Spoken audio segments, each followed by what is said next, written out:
Today's show is about Mocha Java, really the world's oldest blend of coffee.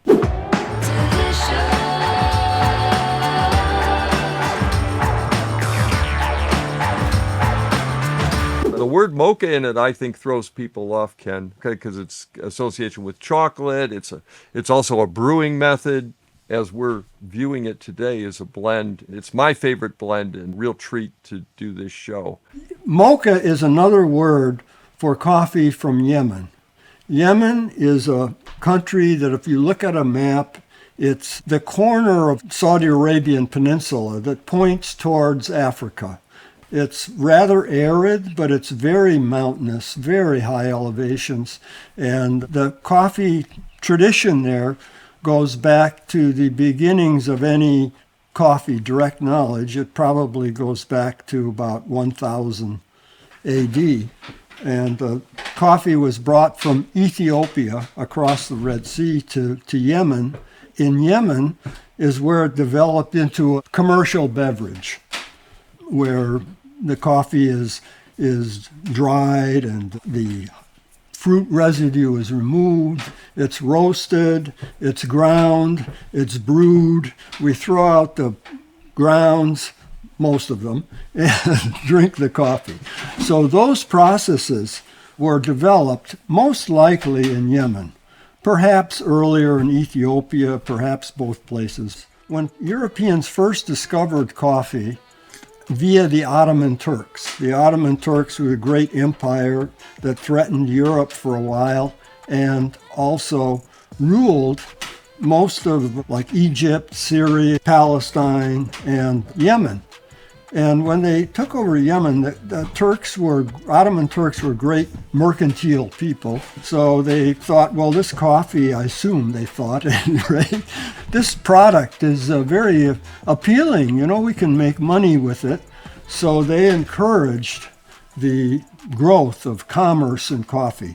Now, after all of that, I'm sorry, I know I have a lot to say today. It's a rich subject. The mocha, it was the port, way they Europeanized the name Al-Mokha.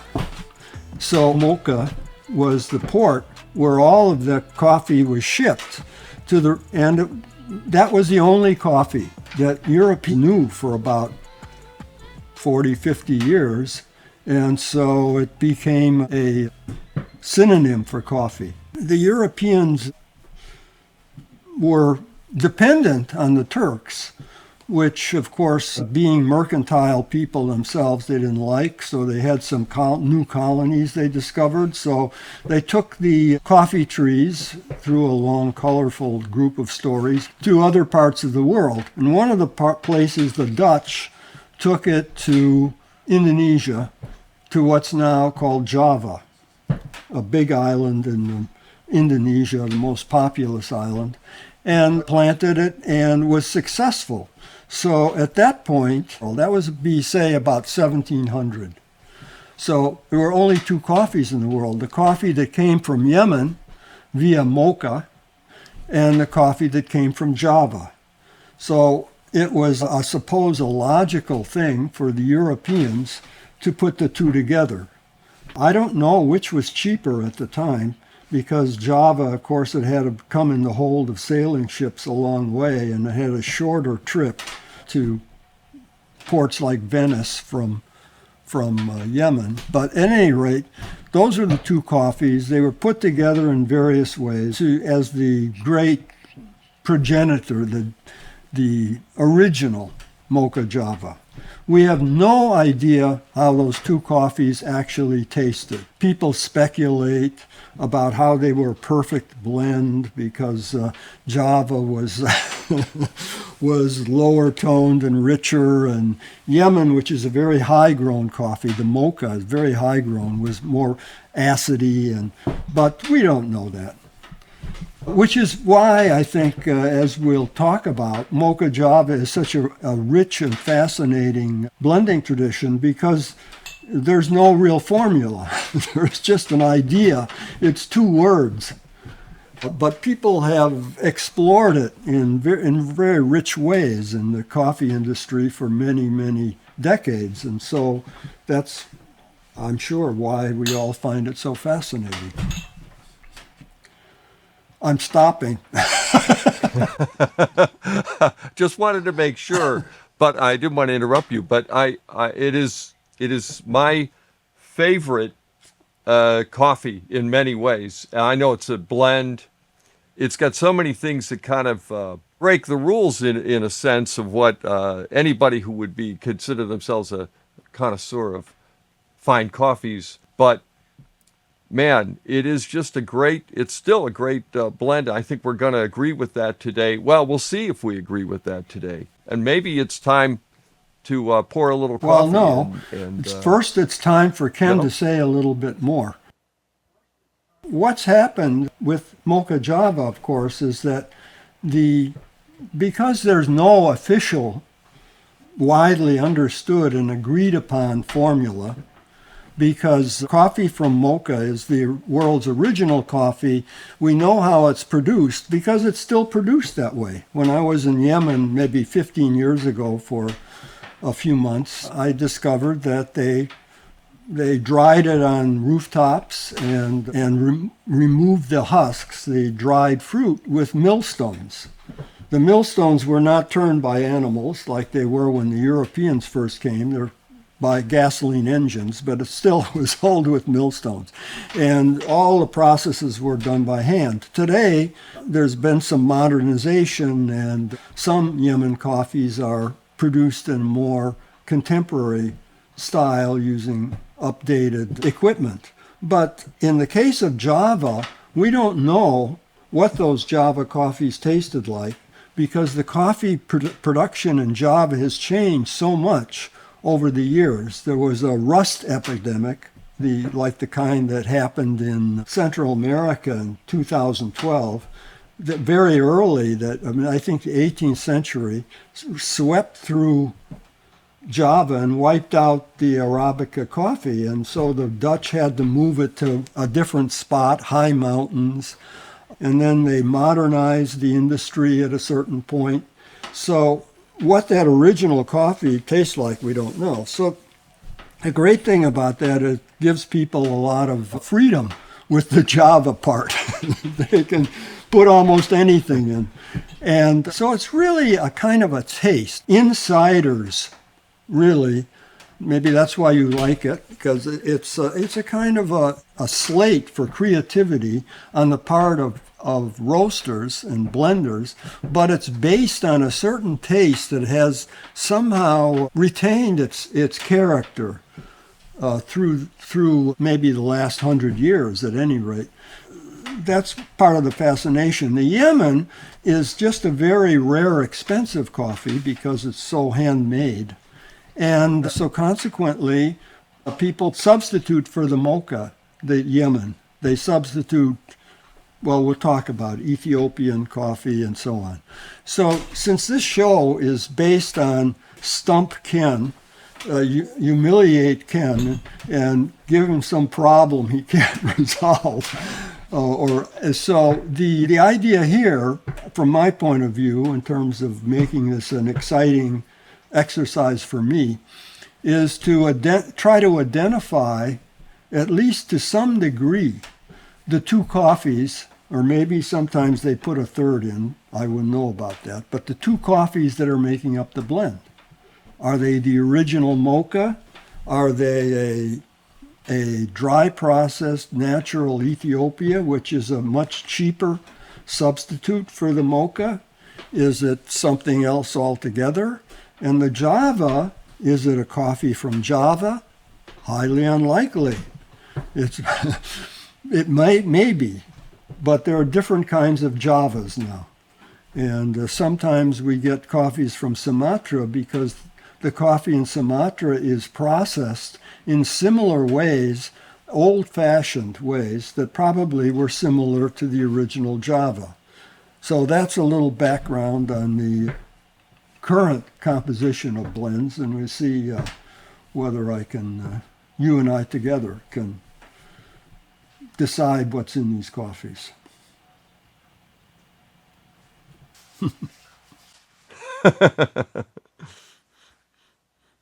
I'm a little worried about this topic right now, because we both like this too much. I'm worried I'm going to lose my objectivity.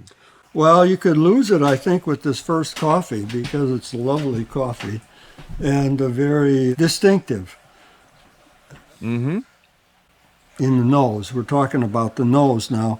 I should clarify that we talk about the aroma first, and then we talk about the cup, how it tastes. And right now we're on the nose. It's very deep, resonant, has a kind of buttery depth. That's also it's sweet, but it's a very savory at the same time. Yeah. What are you getting? I'm really surprised at how good this smells. First time I've smelled this particular coffee. Not in this case. Well, it's big, it's balanced, it's deep. It has a kind of a resonant acidity. It doesn't call attention to itself. It's buried deep inside the heart of the coffee. Balance of sweet, savory, superb. And in some ways, the flavor, I think, or the aroma is so layered that it's hard to even pick out. I guess you could say that there's raisin in it, a kind of a malty, well, we'll call it earthy, because I would guess with this one, we have Sumatra as the Java component. That's processed by the so-called wet hold method, which I won't carry on about because I have talked too much already, but it's a wet hold. It produces what people think of as a classic Sumatra cup, which is a kind of an earthiness, technically, I guess, a kind of mustiness, but a kind of a malty earth. And the fruit could be raisin, cherry, some kind of tree fruit, peach, apricot would be good. So let's try it. Well, as often is the case, a little disappointing. Yeah. It's amazing is how often Right. that is. It's not really an insult to the cup. I think it's more of a comment on how much heat it really affects taste, because as they cool, usually they get closer.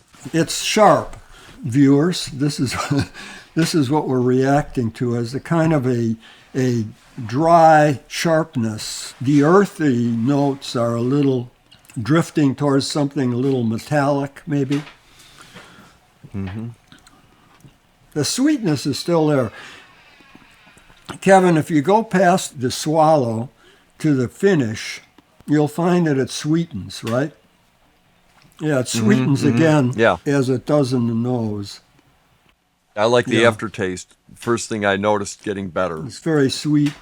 It recovers some of the sweetness, roundness, resonance that we got in the nose.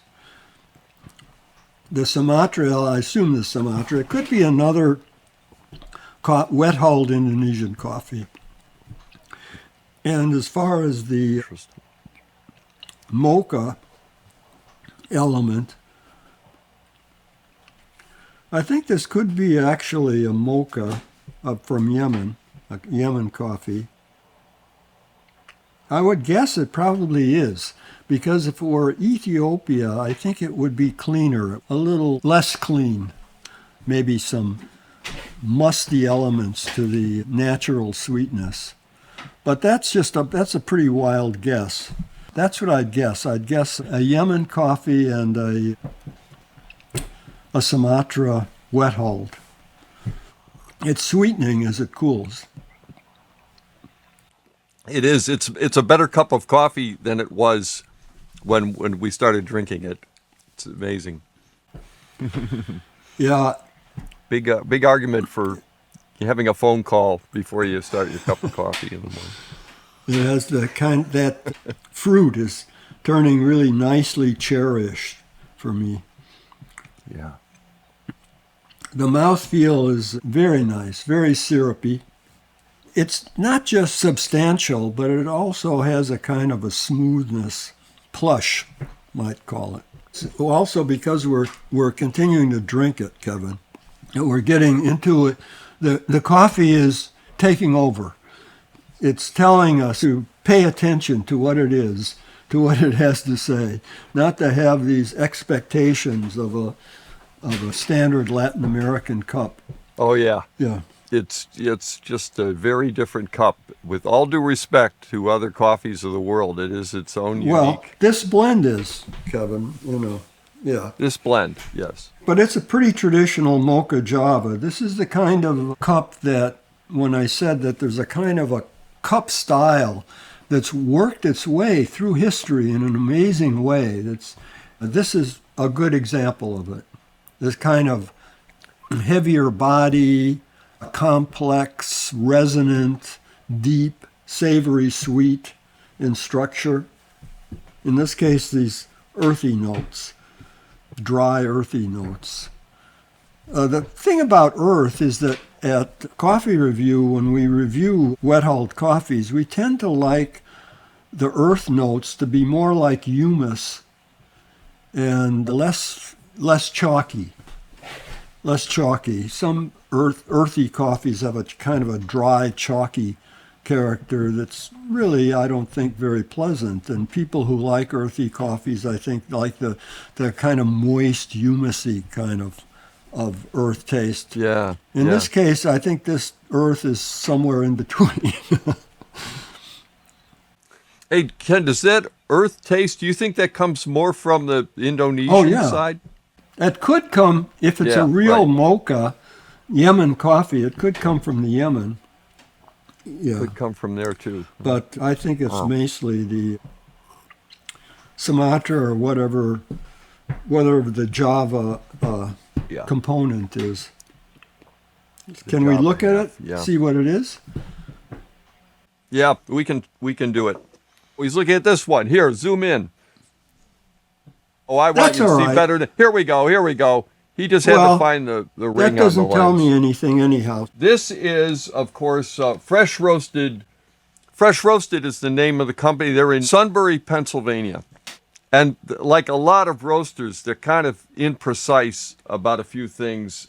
They said they're likely to use washed Ethiopian for the mocha. And they narrowed it to Indonesian. Their website says Indonesian Pacific.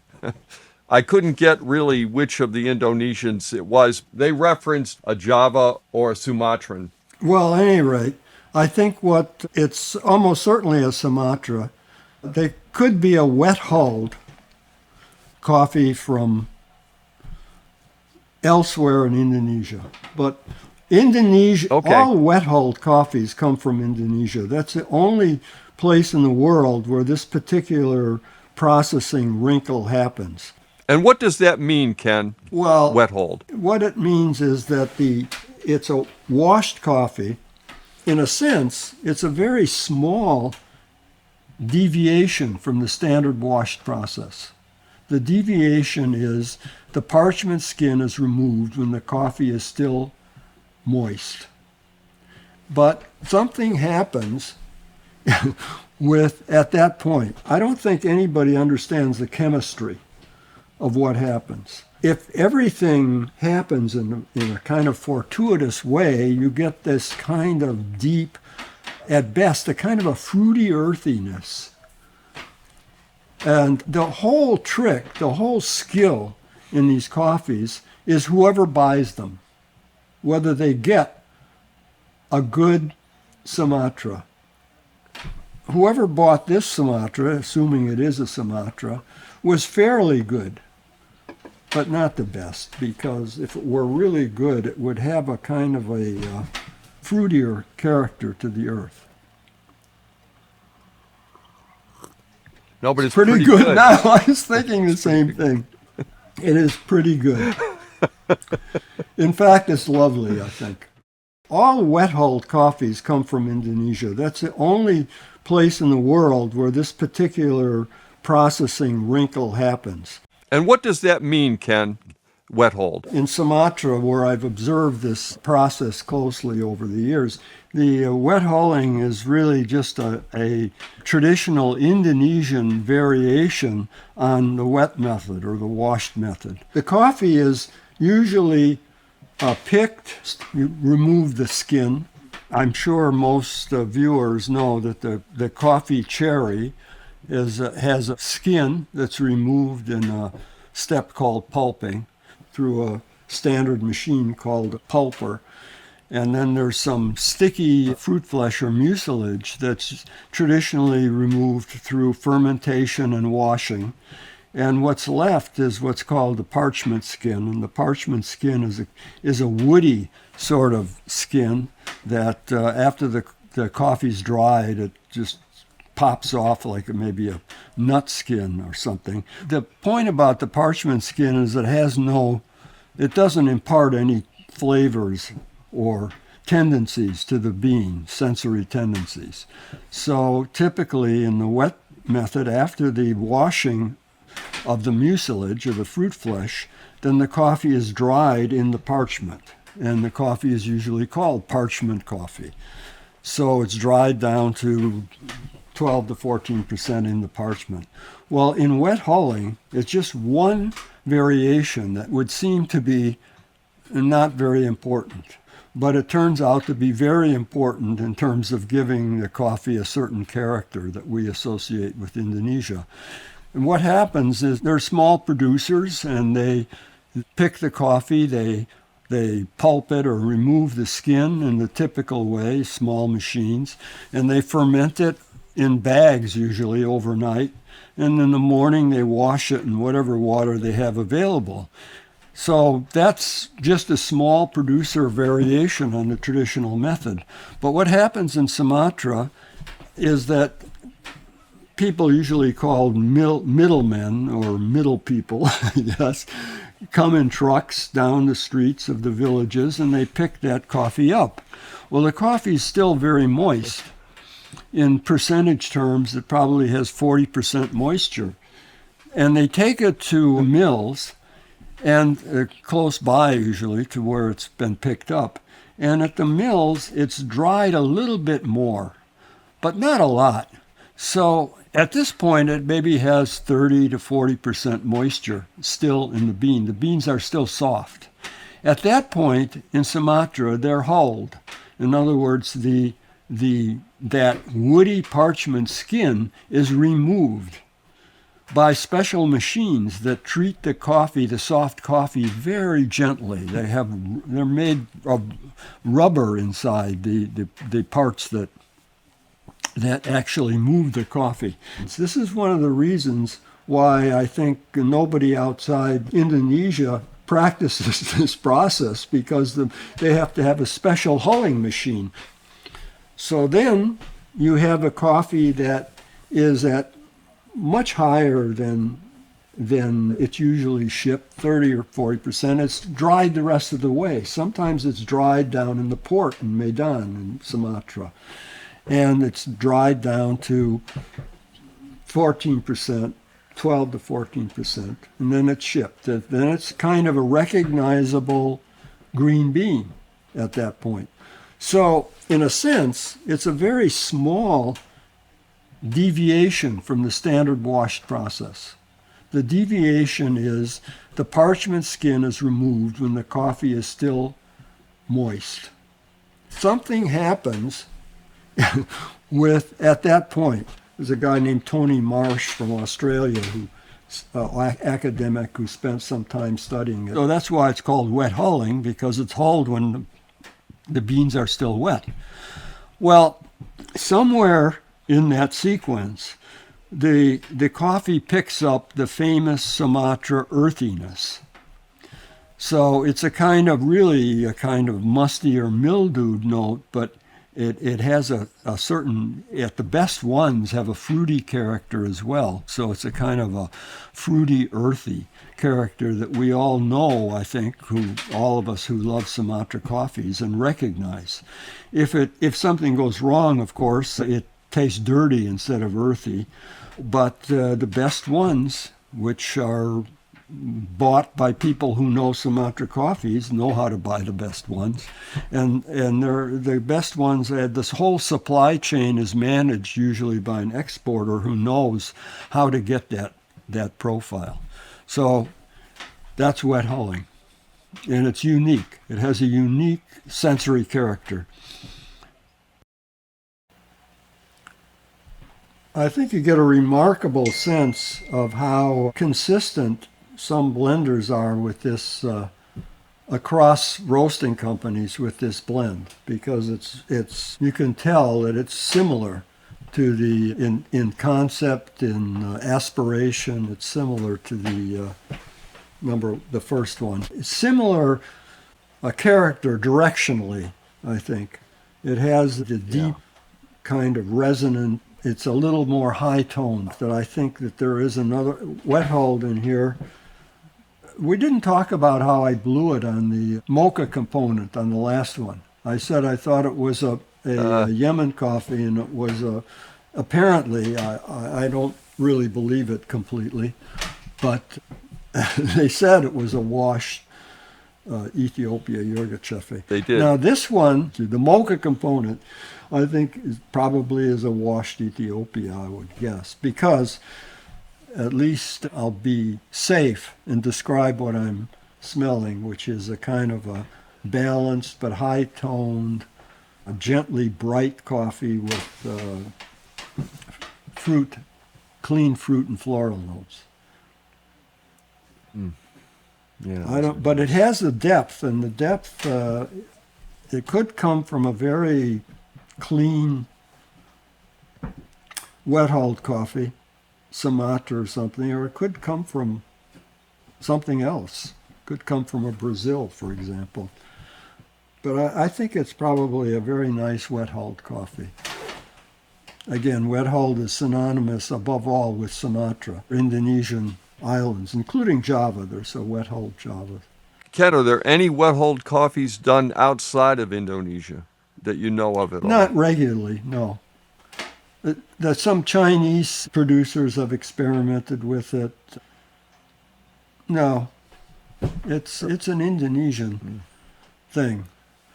And East Timor, which shares island with Indonesia, may do some wet hull too, but it's the Indonesian archipelago that produces the wet hull, along with other coffees, other styles of coffee too, of course. You have any comments on the nose? Yeah, it's a very deep coffee. It's distinctive. Both these are. There is something about Mocha Javas, even though I know most coffees that I've had labeled Mocha Java in my lifetime, I'm sure are what I would call a paste or an attempt to duplicate without using particularly a mocha. And either, probably Indonesians are by far easier to get, other than Java. Java's rare, but, I'm sure some people substitute Papua New Guinea and and Sumatra. Sorry, Kevin, but it wouldn't be Papua New Guinea, because Papua New Guinea produces washed coffees, very bright, classic washed coffees. So you don't think they're used at all, No. Probably in trying to put the Java component in. No. Whereas a Brazil would make more sense because they do Right. dry process. The island of New Guinea is split between the independent Papua New Guinea, where most of the coffees are produced, these wet processed coffees. The other half of the island is a state in Indonesia, Irian Jaya, and they produce coffees there. Those could be wet hulled, but it's very unlikely. If there's a wet hulled coffee, it probably comes from Sumatra, and if not Sumatra, other Indonesian islands, possibly Java. There are other islands, not Papua New Guinea. Okay. Well, have a taste of this. It transitions from the nose to the cup smoother than the number one. You taste the kind of fruity sweetness. Again, I think that fruity sweetness could in part come from the Java component, which probably is a very nice, clean Sumatra, because there's the earthy component too, right? Kind of a malty depth, and then we have the sweetness of a fruit character. It's probably some kind of Ethiopian coffee. I'd have to say a washed Ethiopia. Oh, yeah. because the taste is kind of high-toned. The mouthfeel is less substantial, less plush, kind of a little bit leaner. Still pleasant, though. The finish maybe isn't quite as satisfying as number one. Give me the name of number one again. I'm sorry. That's okay. That is the fresh roasted Mocha Fresh Java. roasted. I don't think it's complex as the fresh roasted Mocha Java, the number one, but very pleasant cup, much cleaner in a sense. Somebody who's looking for something that trends more towards a familiar Latin American style cup, much like this one better Yeah, than number yeah. one. It's simpler, a lot simpler. I think we're going to Okay. reveal it. And this is here. Let me first get it out here for you. Well, it doesn't say This is the much. I can- see a guy flying through the air in a suit. Oh, it's Orange Daily Oh. Roast. Is that? I didn't know Orrin. I knew he was from Manhattan, but I didn't know he could fly like Superman. Yeah, he can. And especially after drinking a lot of coffee Okay. like this. Well, I know more about this coffee. This is a roughly 50-50 blend, as the other one was too. Now get this, Costa Rican washed coffee, Okay. because he's out of Ethiopian. The first thing he told me is, well, I'm out of Mocha Java right now because I don't have any Ethiopian. And he said, we've been shipping it to people who insist on having it with the Costa Rican washed coffee. And the other half is a washed Sumatra Mandailing. Washed? Yes. And which I've had separately, so I'm well aware of that coffee, Okay. which is one reason I reached out to him and I asked him, are you using Sumatra for your Mocha Java? And he said, yes. Well, I would said the same one. wonder, it could be washed because, again, this is a very clean cup. There are washed Sumatras, usually done by big mills that they don't follow that procedure on wet hulling that I described earlier. You see, technically, wet hulled coffee is a washed coffee. It's just Yeah, it's that's what I was washed wondering coffee too. with a variation. So if the variation is handled very well and the coffee is dried decisively, there shouldn't be too much difference. Maybe just a kind of a heavier body and maybe a bit more character in the wet hulled. So it could be a very clean wet hulled.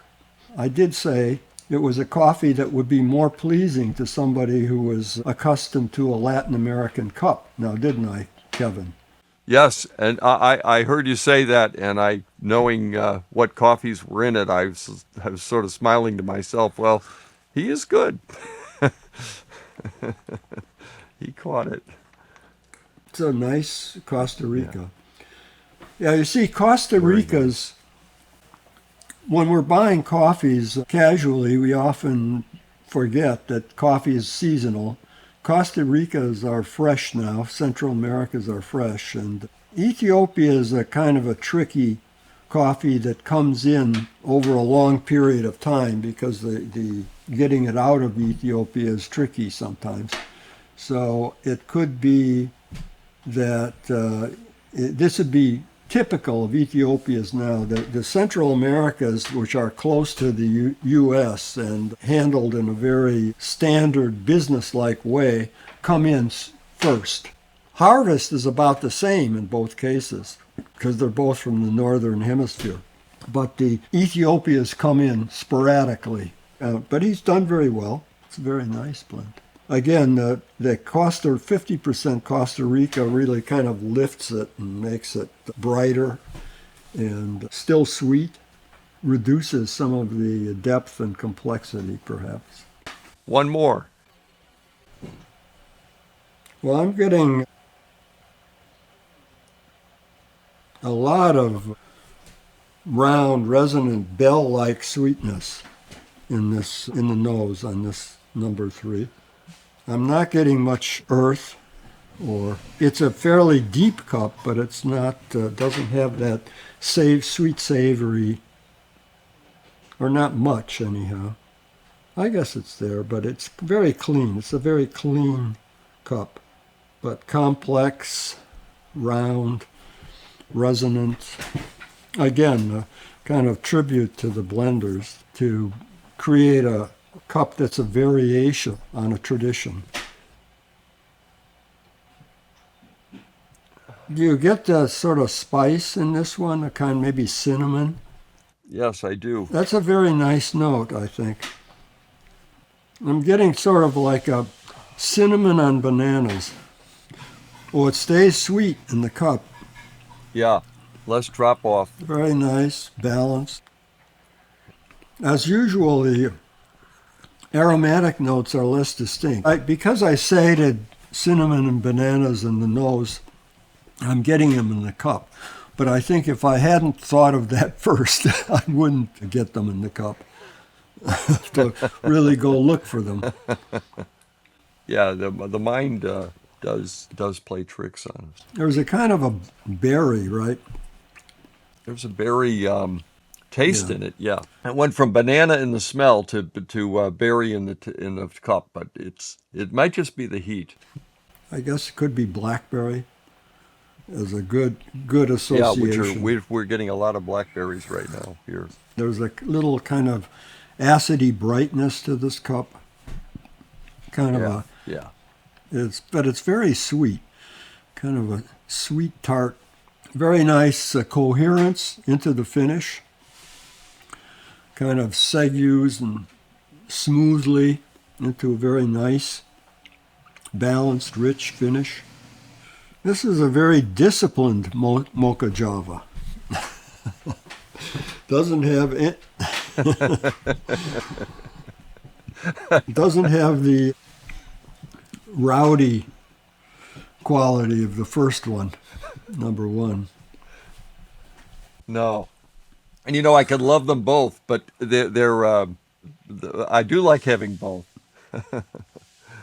The finish is very, very clean. It transitions from the cup into the finish so beautifully. Sure And does. the finish is so balanced. Doesn't have a lot of distinctive aromatic notes, but it's just very satisfying, smooth, with that balance of a little bit of tart and sweet. There's a little bit of savory depth to it.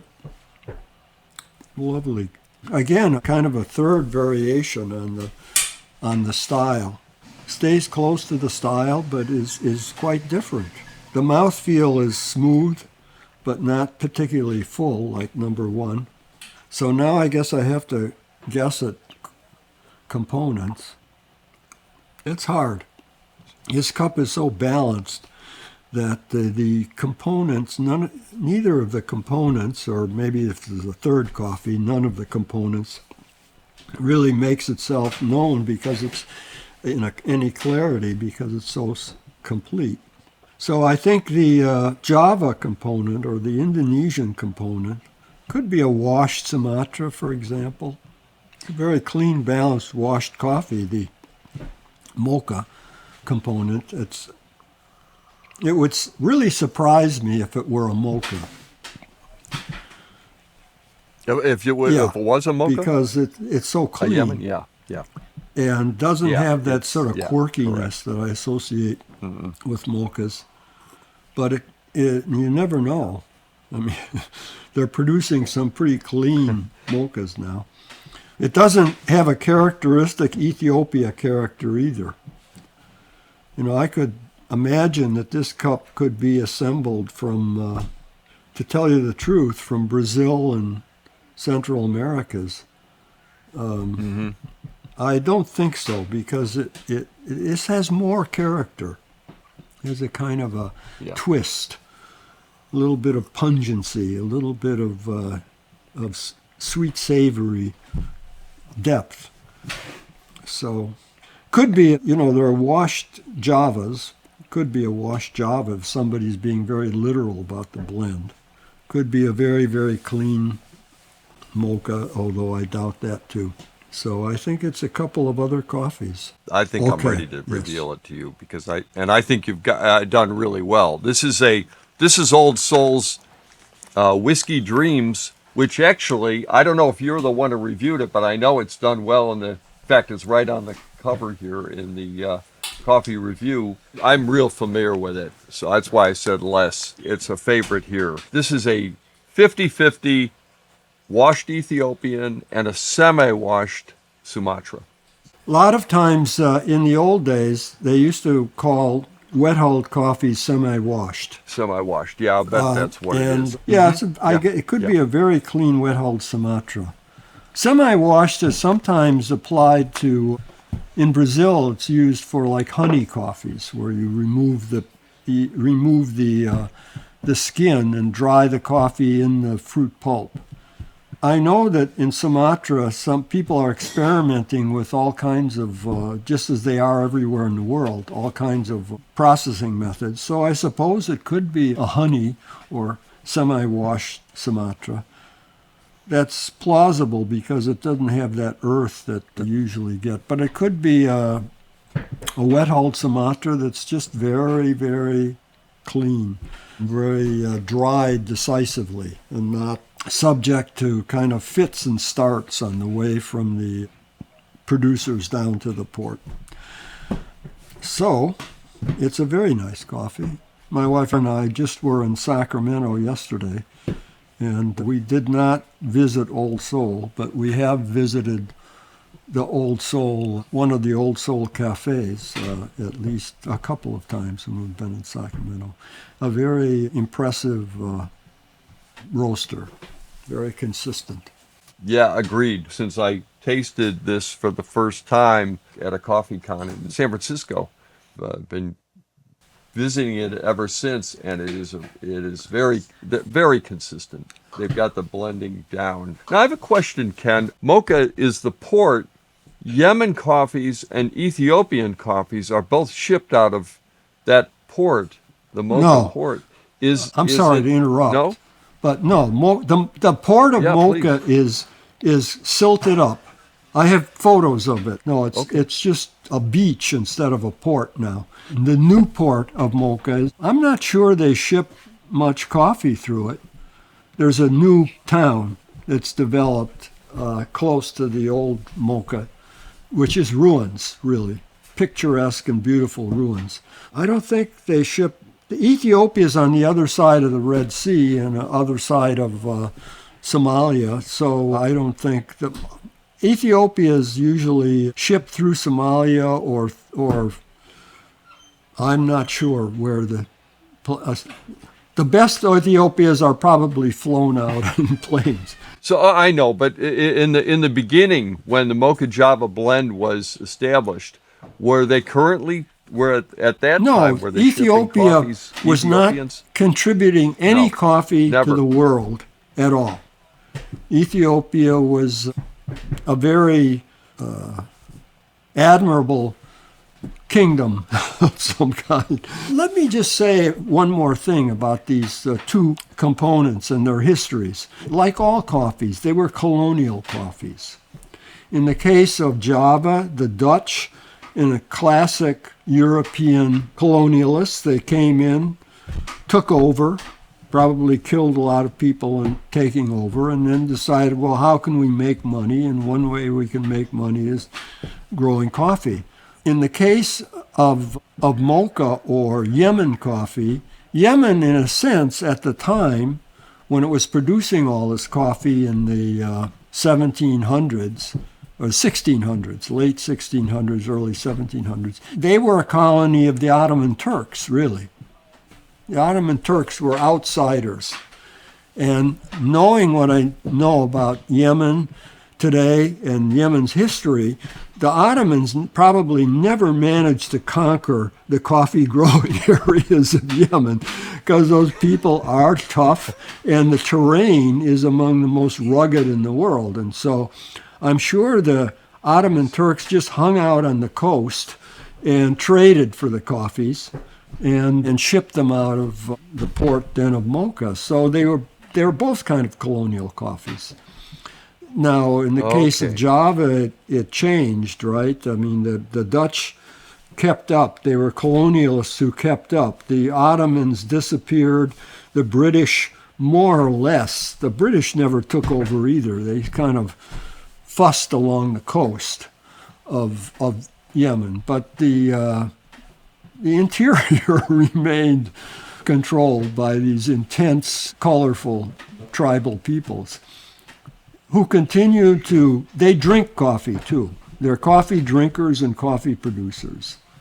But Ethiopia didn't come into the 20th until the 20th century as a coffee producer. You know, Ethiopia was another area that remained resistant to European control. It was a kingdom for many years before it was modernized under Haile Selassie, a famous emperor of Ethiopia.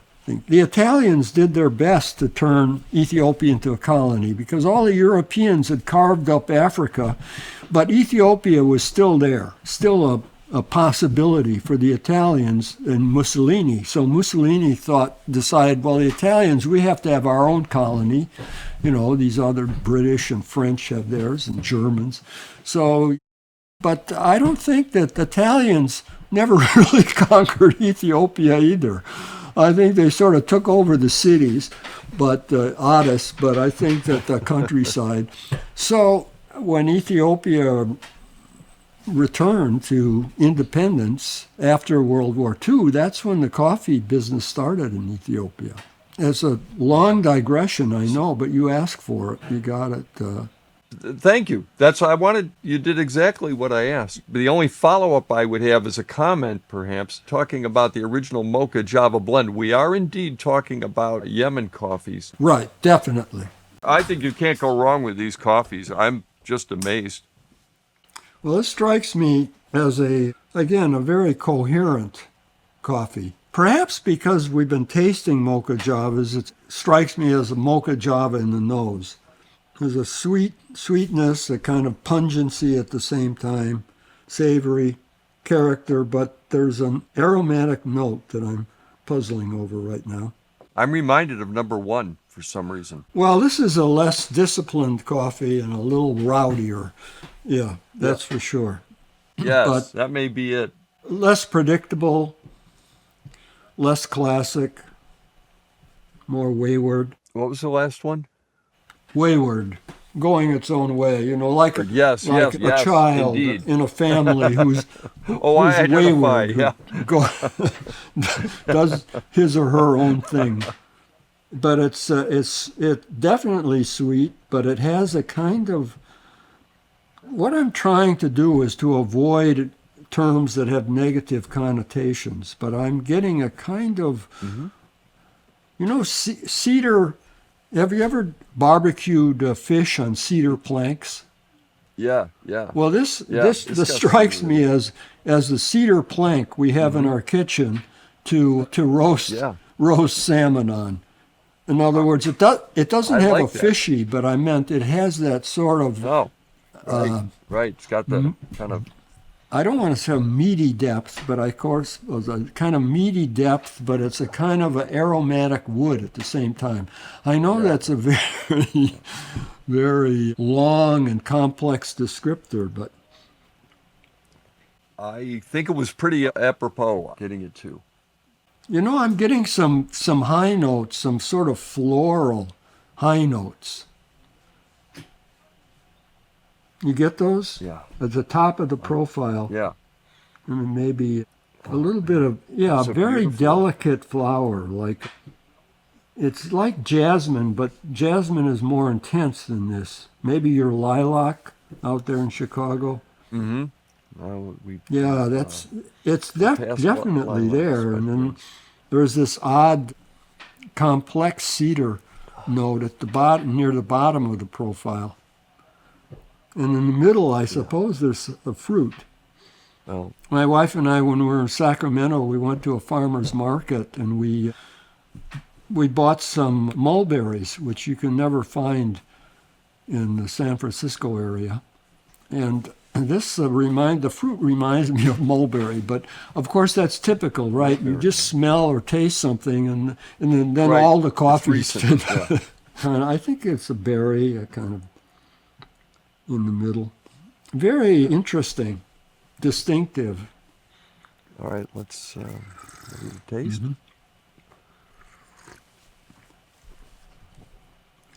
It is wayward. Wow. Yeah, it's wayward in the cup too. Closer in the cup than number one was when I first tasted it. Again, a kind of a clean finish. Clean. It's a very interesting coffee. Very interesting.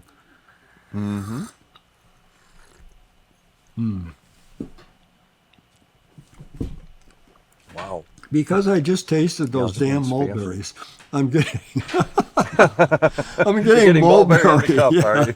Super mulberry. I know. That's the way we're all prisoners of that. Yeah. Yeah, in the finish, I could see the fruit notes as blackberry. Since I don't think it's fair to fasten so clearly on mulberry, since it's not a commonly tasted, I can vouch it's not common, at least in San Francisco. But it has I think it's a kind of aromatic wood and berryish fruit combination. It has a really interesting transition to finish, to aftertaste from the cup. You notice it gets Longer. more complex or interesting almost, and very rich with the kind of sweet pungency that carries way deep into the long finish. Yeah, this is a real interesting cup. I can imagine some people may not like this cup. Always possible. I think the Old Soul, was it? The Old Soul, it was a kind of classic. No, it was the Orange that had the Costa Rican at number 2. That probably would be quite satisfactory to a conventional American lover of high-grown Central American Colombian coffees. But in this case, this one's really goes off somewhere in an interesting way, goes off into the woods. Yeah, I love it. I love the journey, but I agree. I certainly could predict that I would have people that would not be so enamored. Do you get the cedar? Yeah. Oh yeah. Oh, this has it, and plentiful. Again, we just to remind anybody who's watching us for the first time that the cedar in coffee is a desirable characteristic. It's a aromatic wood that most people find very pleasant. We're just not used to maybe drinking it. I guess we talk about oak and wine, but cedar is very common in coffee. Yeah, it's coffee's almost coffee. Yeah, could be called coffee's version of oak. It has a prominent cedar and it has fruit, a kind of dark berry, not blueberry. No, definitely not blueberry. And I'm still getting the floral notes less prominently than in the nose. But if you draw back and, the floral dies down observe as it carefully, cools. you'll at the top of the profile you'll get these hints of sweet flowers. Very nice. Yeah. It's interesting. I don't recall in any of these coffees, Kevin, chocolate, which is unusual. In most coffees, you often get chocolate notes. I'm sorry to disappoint people who chocolate is always a big winner for most people because in coffee it does it's have a to be expected. Chocolate is a very sophisticated kind of variable kind of chocolate. It's not like tasting Hershey's. Yeah. I'm ready for the reveal there. I'm Okay. talked out. Good. Taste it out for now. All right. Okay. Let's see if I can. Dennis, are Oh, you able to zoom in? Martinez. Is that really it? And can you make it out, Ken? It's Martinez, that's all there we right. go. Martinez, J. Yeah, Martinez. okay. It's there, of course, their Mocha Java. Private Reserve number 227. I really think this is it. I mean, this is the J. Martinez coffee. And if you're not familiar with John Martinez is his son now, is John Jr. And but J. Martinez is an Atlanta roaster. Man, I think one of the first people I met in the coffee business. They're known for their Jamaican Blue Mountain, and they're also known. I think John had a background. The father had a background in the cigar business Right. because of the packaging. The packaging is Well, it really was always Martinez cigars. beautiful. I smoked them when I was a cigar smoker. It is a Yemen Matari and an aged Sumatra Mandailing. No wonder it's so unique. Yeah, the aged Sumatras. That's another curious story. We just keep getting into curious stories in this episode. Aged Sumatras were based on a coffee type that became popular in the 18th, 19th centuries. Aged coffees were carried in the holds of sailing ships, and they got this sort of moist, musty richness, perhaps, from that long kind of enclosure and moist enclosure. They became they were mostly Javas. It became a sort of a coffee type, and I'm not sure who or exactly when some exporters decided to try to reproduce this style of coffee by taking Sumatras, wet-hulled Sumatras, and putting them in warehouses in Singapore. And these are special aging warehouses. The bags sit in warehouses for about 5 years or so. And they're expensive coffees because people have to rotate the bags all the time, because if they stay in one place, they'll get a kind of damp, musty from the moisture. The air is moist in the warehouses. I think it's just Singapore port air. They're in the port area of Singapore. Yeah. And so those are aged Sumatras. Wet hulled, they're held for at least 5 years in these warehouses. It's an unusual coffee. And they have that kind of cedary, woody taste. And as far as the mocha,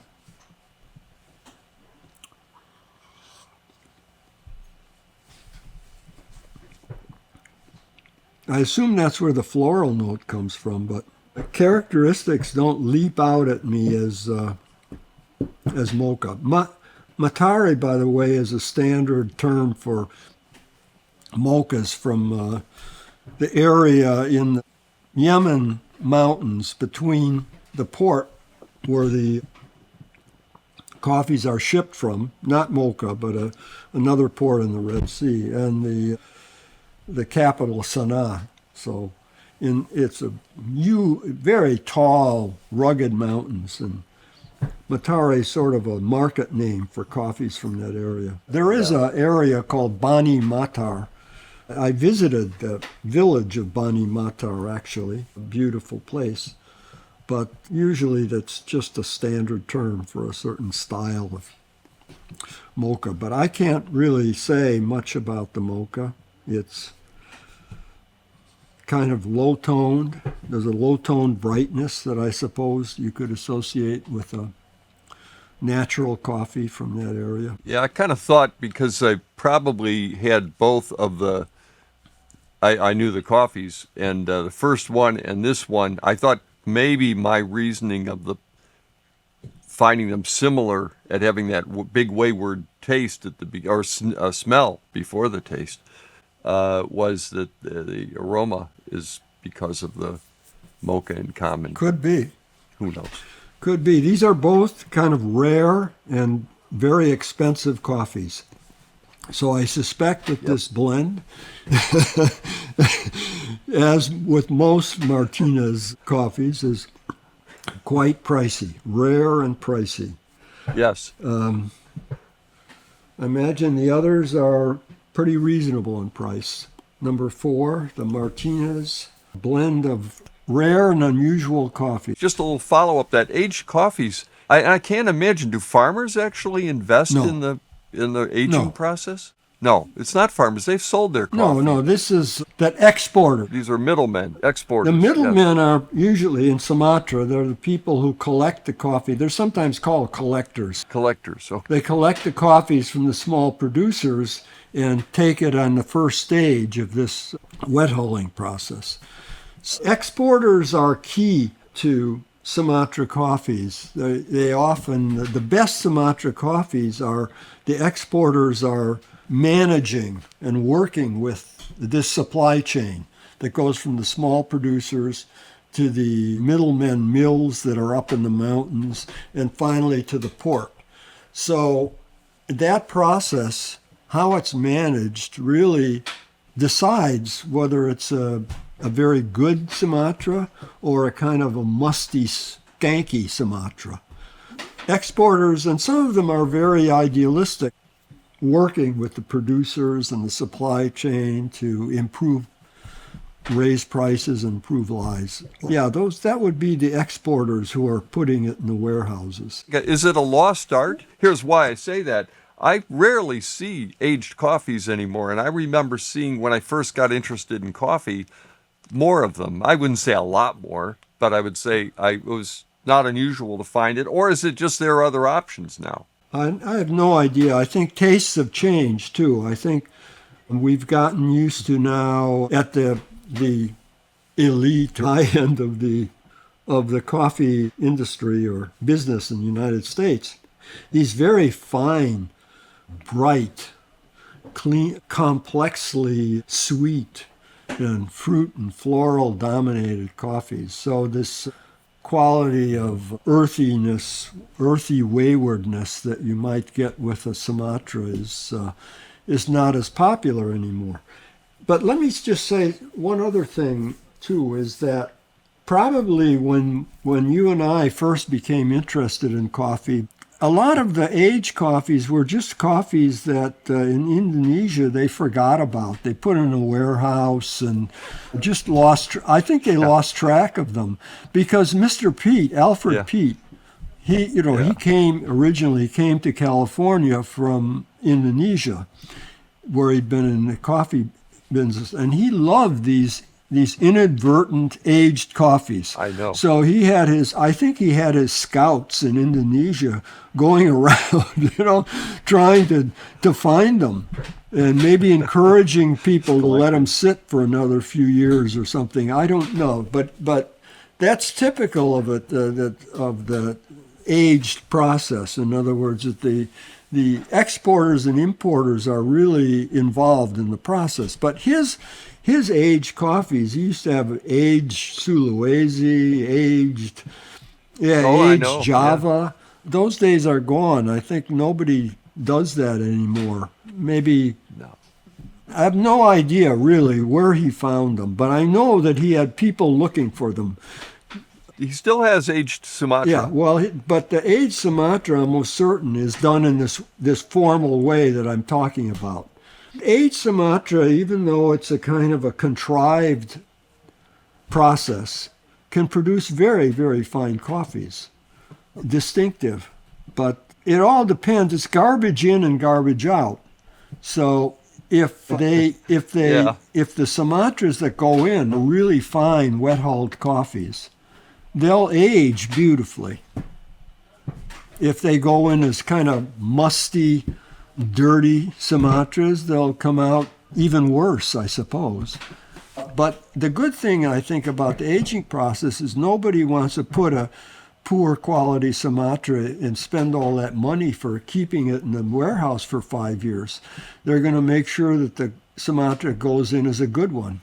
Well, isn't it against? I'm not trying to turn this into an economics program. Isn't it natural in our modern thinking to think about getting your profit as quickly as possible in any product, and that goes against, flies in the face of the idea of aging something it will increase in value, and there's still a risk because again it may. I think there's probably more than a third option out there, I'm sure. But one option is that you put a fine coffee in, and sometimes something goes wrong. I don't imagine what it would be. I'm not that knowledgeable about the process, but there's always the risk Yeah. that it doesn't fulfill what you're hoping for. But if you look at modern economics, there's a privileging of aged old, like old wines, old brandies, old bourbon whiskeys. So there's a very prominent model in other beverages. And so I'm surprised from that point of view why, aged coffees haven't gotten more popular. But you're right, it's expensive. On the other hand, if you have a clientele that recognizes this as something special, even if it doesn't taste that great, they recognize it as something special, then you'll have a market for it. And I don't think that's true in coffee. Maybe it will be. Because the interest in coffee is more, in high-end coffee is more on the producer, not the exporter.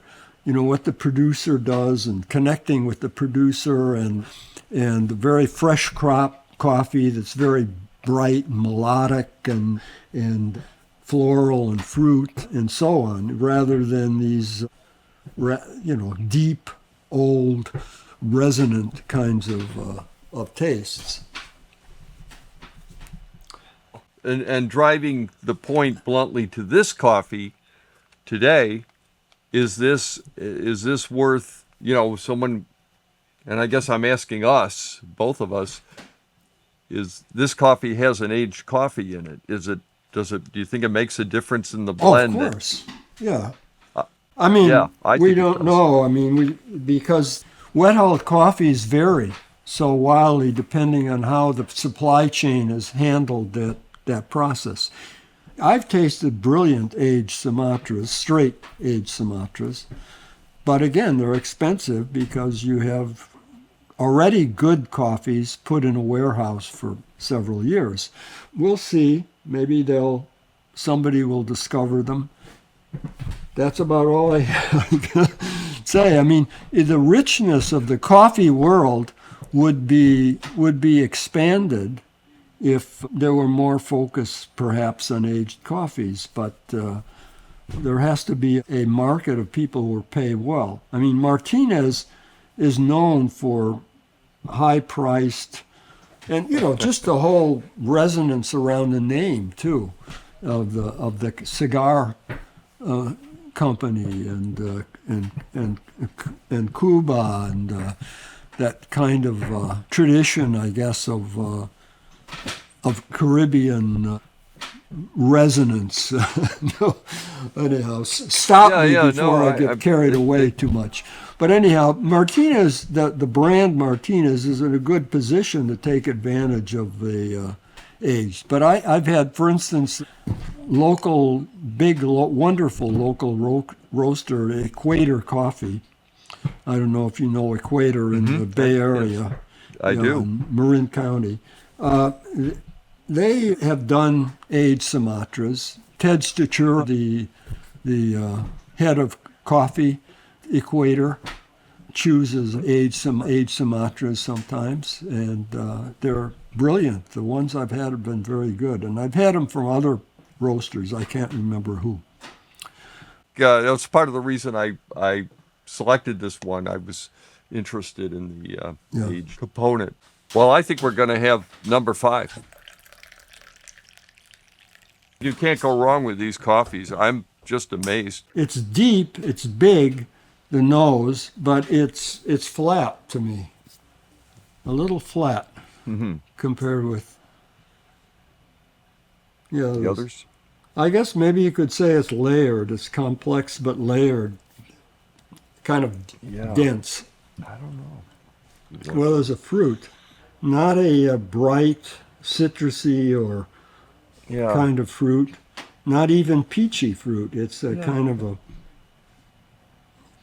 subdued Subdued. fruit. Yeah, maybe I go more towards apricot because it's sweet, but Apricot, yeah. I think there are some floral notes, maybe like night dusk flowers, the kind of, Yeah. but not as intense as those flowers like jasmine or honeysuckle. It's not big like Yeah. that, but it has that sort of dusk sweetness to the, It's got yeah. Yeah, I'm finding it now. I like it. It's deep inside the profile, that floral. And then the fruit, I'm looking for a aromatic wood note.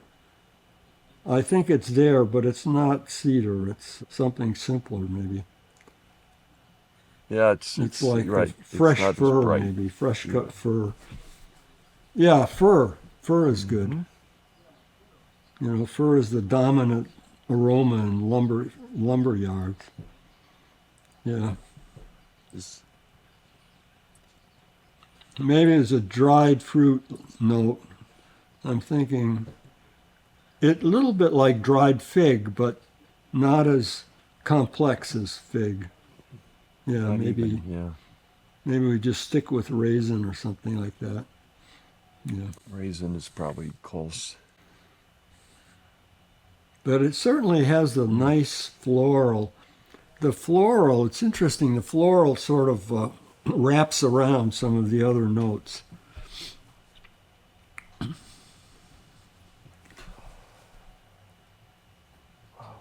I'm won over by the cup. I guess I had expectations for more display, more excitement, but it's a very nice cup. Yeah. Nice nose. We'll see how it is in the cup. There's a little kind of buttery softness to it, too.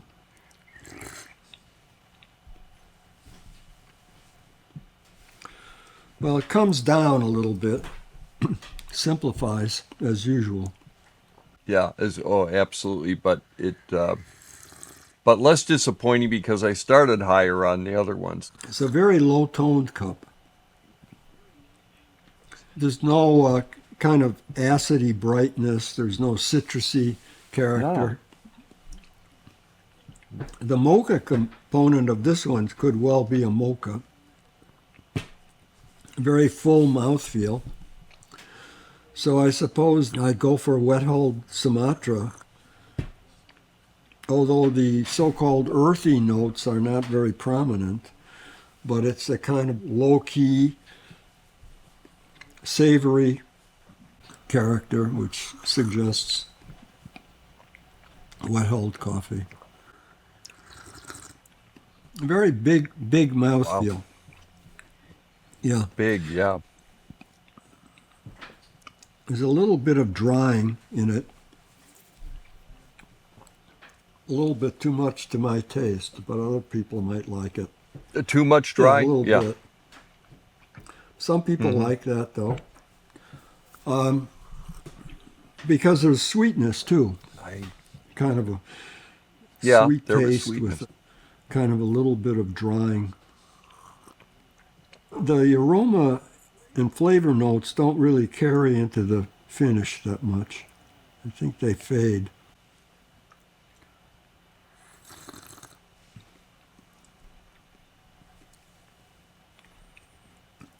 I'm tasting number one now. Okay. Well, There's definitely a similarity. Number one has that earthy, musty thing, though, going on, and this one doesn't quite have it, but they're similar.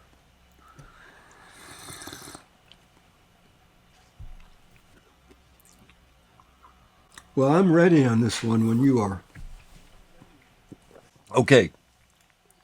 Well, First coffee. actually, it's Al-Mokha. I know it's hard to read. It's the right up here. Oh, it's a Yemeni Those- company, right? Owned company. And where yes, yes, correct. it's Mocha, and what's the other? I could tell you. Yeah, so clearly you got this. It's a Yemeni mocha, and it is also West Java. West Java, 50% West Java, wet processed, and it's a dry process Yemeni, of course. Well, West Java means that it's a small producer coffee. The big old farms in Java are in East Java in the mountains. So this West Java means it's a small producer coffee, and they're experimenting like small producers everywhere with different processes, and it's a very exciting scene in Java right now. Yeah. And so I don't know, I couldn't typically say. Is it a washed coffee? The Java. It is yes, it's a washed Okay. Java. Well, it's a small producer of West Java then. The small producers, they do everything in West Java. They do naturals and classic washed and wet hulled. So it's hard to say whether it's a wet hulled washed or a classic washed.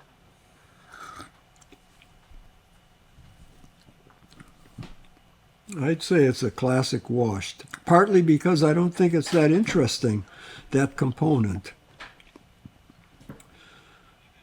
Yeah, and you think it would be more interesting if Wet it was hulled. a Yeah, wet hold? Yeah, I think yeah, it- yeah. It certainly would add more distinction.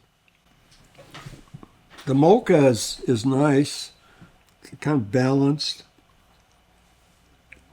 It has those floral notes are probably from the, obviously, almost certainly, well, it could be from the Java, but it's probably the mocha. Okay, well, it's an honorable Mocha Java to the tradition in a very direct way. Again, we don't know what the original Java tasted like, but we know that the mocha tasted the same as back then, probably because they do it in the same way as they did it with the same plant material, the same varieties. A company has come in and introduced all of these variations like anaerobic and all that into Yemen coffee. This tastes like a very traditional Yemen to me. As usual in the coffee world today, region is not a very reliable differentiator, because if somebody you have two farms in the same region or two processing plants, and one turns out a natural dried into fruit coffee and another one turns out a washed, they're going to be very different. They're not going to, you could probably, if you know what the region is and you have some generalizations in your head, but there's the altitude, of course. But in Yemen, almost all coffees, there are some that are grown down in what are called wadis or valleys that are a little lower elevation. But most of it's very high elevation, and most of it comes high from grown. Yeah. really unique coffee tree varieties, unique varieties of Arabica. A researcher recently found Yemen varieties that have no direct relationship genetically to any other varieties in the world, including Ethiopia. Traditionally, Yemen coffee was just dried on rooftops, as I've said, and then hulled in the simplest way and cleaned by hand. But now, of course, because there's some people, younger people going in and working with the producers, plus this very wealthy coffee developer who's trying to popularize Yemen coffee and introducing other processing methods and so on. It was always a very rich source of complex and interesting coffees. Now it's even richer and more interesting, but hard to keep track of. it's harder to say, Yeah. oh, this is a Yemen coffee, because it might be anaerobic, natural, and it's going to taste much different from the classic dry processed natural Yemens. A great origin, and everybody'd like to see more success, because the more Yemeni producing coffee, the less poverty-stricken the country will be, and we'll all be better off. Please like and subscribe if you want to see more shows like this.